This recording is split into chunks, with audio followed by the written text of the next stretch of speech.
Hello, everybody, and welcome to the Devil's Digest postgame show following Arizona State's 24-14 victory over number 16 Kansas State of Manhattan. This is ASU's second win over a ranked opponent all season, and ASU now improves to 8-2 on the season. As always, my name is Justin Lester-Tosta. That's publisher Hode Urbino.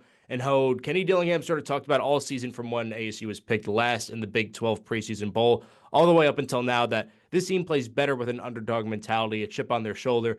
How do you think that approach with ASU coming in as more than a touchdown underdog sort of shaped the way they play?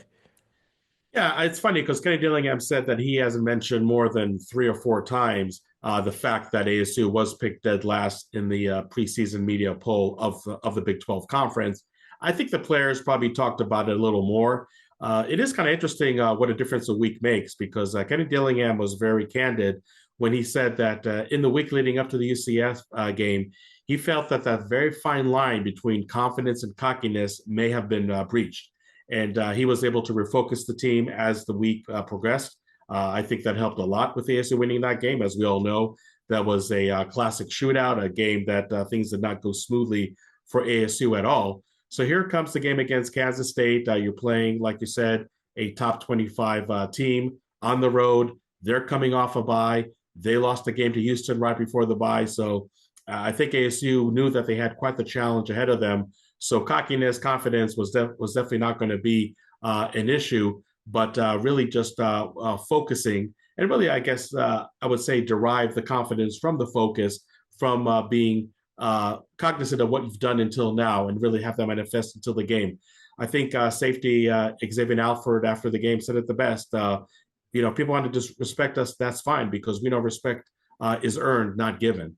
And I think that this ASU team, week after week, has earned more and more respect. And maybe this was, I guess, the peak of the respect earned by the Sun Devils. Quite a showing, jumping to a 21-0 halftime lead, leading 24-0 early in the third quarter. And I'm not saying there's really adversity that hit Arizona State. I think, ironically, this win, maybe aside from the Oklahoma State game, was really the game that they faced the least adversity from start to finish. But I think that Arizona State proves again that they can play well on the road, even though they proved that against Oklahoma State.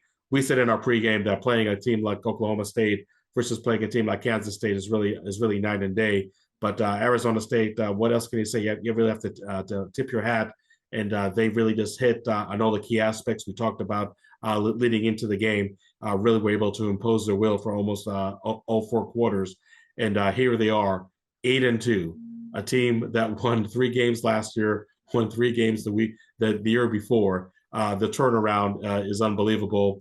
Like I tweeted out earlier, and if you know, you know, this bamboo is growing out of control right now.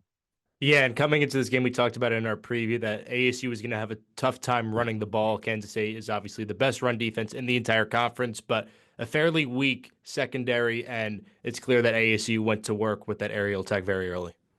Yeah, first of all, you look at the running game, and sure, ASU did have some struggles, but ultimately they were able to run the ball for 71 yards in the first half. And this is a Kansas State team, as we know, that only gives up 99.4 yards on average.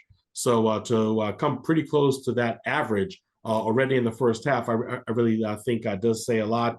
Cam Scadaboo, an absolute warrior. I'm not convinced that he did not re-injure his shoulder during the game. We saw him a lot of in and out of the lineup quite a bit. But in the first half alone, he has 11 carries for 47 yards, does finish the game, 25 carries for 73 yards. So maybe on the stat sheet, he didn't have the gaudy numbers that we're used to seeing Cam Scadaboo having, but nonetheless, a very greedy performance, was able to move the chains in many occasions when ASU needed it quite a bit. I think the story of the game, and I know it's a no-brainer statement, Sam Levitt and Jordan Tyson, that connection, which I tweeted out earlier, ridiculous in every good way. Here we have Sam Levitt, third game in a row that the redshirt freshman signal caller has 3 touchdown passes. Listen to that again. A redshirt freshman quarterback, 3 games in a row, throws for 3 touchdown passes. You would have to go, I think, pretty deep into the history books of college football to find any redshirt freshman, any true freshman for that matter, achieve that feat. Jordan Tyson, 12 receptions, 176 yards. That is a career high for him. 2 touchdown receptions. The second game in a row that he has 2 touchdown receptions. And just in the last few games, this guy has been an absolute fire. And again, the connection between him and Sam Levitt is one of the best wide receiver quarterback connections we've seen in quite a while. Sam Levitt, by the way, on the night, 21 completions on the 34 attempts, 275 yards. Did not turn over the ball. It was actually Jordan Tyson that had a fumble, and that represented the lone turnover by ASU. I think what we saw from Kansas State is a defense that, as we said, is really good with their run pressure, but there is some over pursuit that does take place as a result of that. And we saw Jordan Tyson sometimes catching the ball with not a lot of players around him, sometimes catching the ball because a defensive back was tripping and wasn't able to close on him fast enough. And sometimes you saw Jordan Tyson make unbelievable tough catches with just defenders draping all over him. That was really quite the performance by the wide receiver. And like Kevin Dillingham said, Sam Levitt is a dang good quarterback. I'm not quoting him word for word, but I think you really get the point. So people should be really, really happy. First of all, commending, I guess, Kenny Dillingham and the staff for identifying the quarterback in the transfer portal that really was going to lead this team. And when I told people back in spring practice that Jaden Rashada left because he knew he could not beat Sam Levitt for that QB1 role, maybe some people snickered and rolled their eyes at that. But I think after several months, that statement definitely stands to be accurate and then some. You have to give a lot of credit for the offensive line. I think they did a great job protecting Sam Levitt against the best pass rushing defense in the entire Big 12. Sam Levitt was only sacked once, and sure, his mobility obviously helped quite a bit evade defenders. But it was an absolute clinic, I think, when it comes to the passing game. And again, you had one of the weakest secondaries in the Big 12, and ASU exploited that to the nth degree. Kudos to Marcus Arroyo, the offensive coordinator, calling a great game plan. And again, Sam Levitt and Jordan Tyson executing that game plan to near perfection. Yeah, and 412 offensive yards for Kansas State kind of seems like an eye store if you just look at the stat sheet, but it's really nothing more than that. Only tallied 108 yards in the entire first half alone. And although they were able to create some long yardage touchdown drives in that second half, eventually it was just too little too late. Yeah, I mean, if you told me before the game that Avery Johnson, the quarterback for Kansas State, was going to throw for 258 yards, if you told me that their star running back, DJ Giddens, was going to rush for 133 yards, I would say that maybe ASU was going to be in trouble.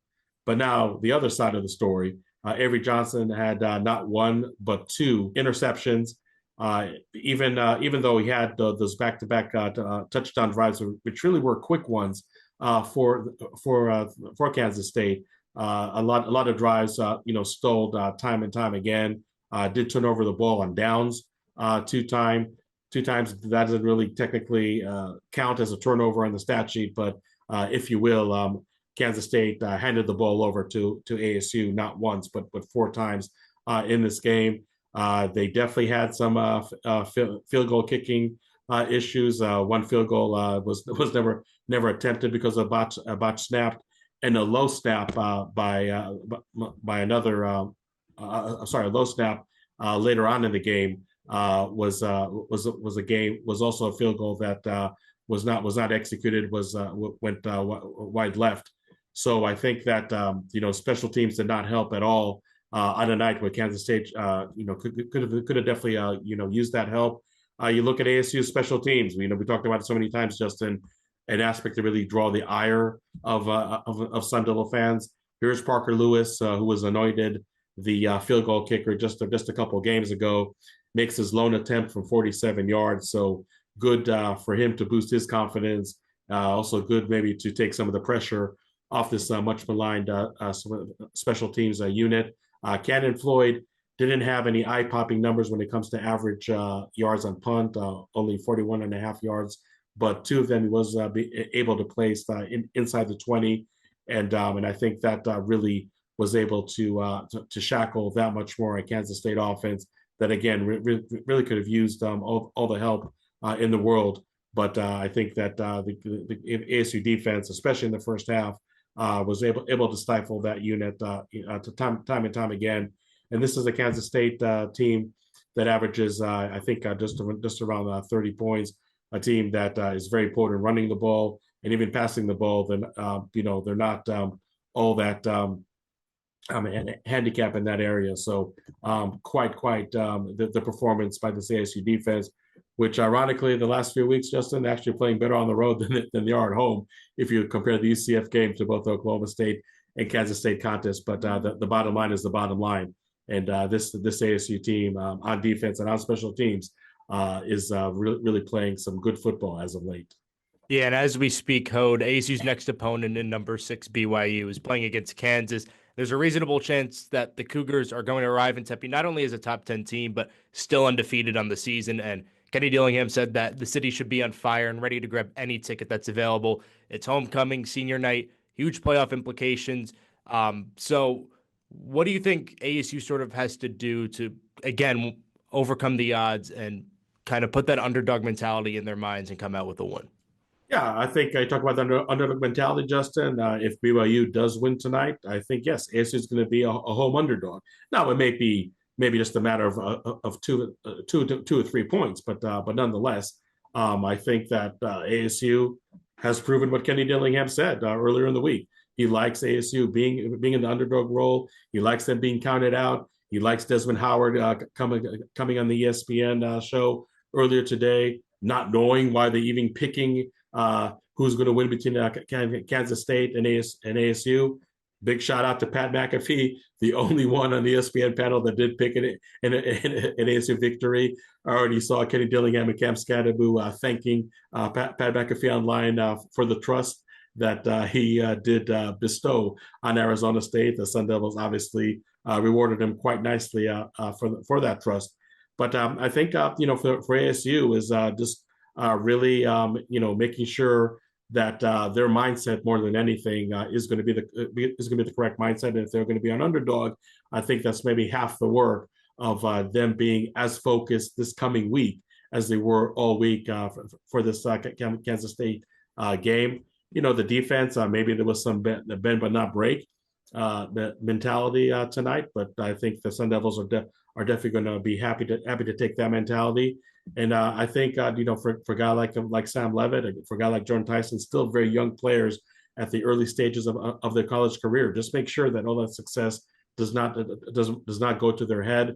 Also keeping Cam Scadaboo healthy, because again, I think he was banged up quite a bit. I'm really curious to see how much he does or does not practice in these next few days. But the running game may need a better effort against BYU than it produced against Kansas State. And again, I'm not taking anything away from the ground game, because I think when there were some precious yards to be gained, when you needed to move the chains in some critical moments, both Sam Levin and Cam Scadaboo were able to do that. But if there's going to be more consistent effort from that aspect of the ASU offense, they're already proven this year that with their running game is really clicking on all cylinders. They really almost are unstoppable on offense. But lately we're seeing, like I said, Sam Levitt coming to his own more and more. Don't forget the first Big 12 road win of the year at Oklahoma State. Sam Levitt had over 300 yards, and again, 3 touchdown passes. So now if you're really able to find that such crucial balance between the passing game and the running game, I think that's something that can help ASU against any team, especially one of the powerhouses, not only the Big 12, but also nationwide in BYU.